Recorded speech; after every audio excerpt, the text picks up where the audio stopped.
Welcome to Kenton Teaches. Enjoy the video. You begin by confirming essentials: battery level, fit snug on your wrist, and workout app ready. Tap the workout type that matches your gym session. Pick strength for weights or HIIT for circuits because metrics differ.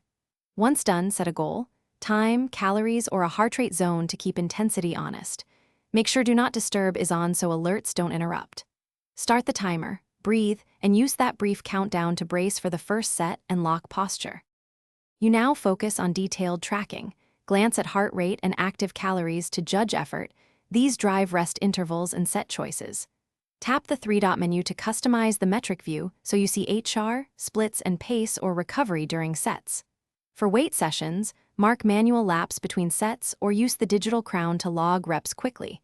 For cardio, rely on auto-set detection to record intervals. Keep the watch snug. Accurate contact equals reliable data for post-workout decisions. You finish strong, tap end, complete a brief cooldown, and review the summary to see totals, splits, and time in heart rate zones. This explains fatigue and progress.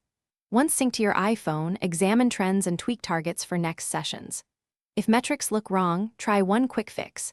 Reset the watch and recalibrate by doing a 20-minute outdoor walk or run with GPS enabled. This resets stride and calorie estimates. If problems persist, reboot the watch and repeat the calibration. Thanks for watching. Please subscribe if this video was helpful.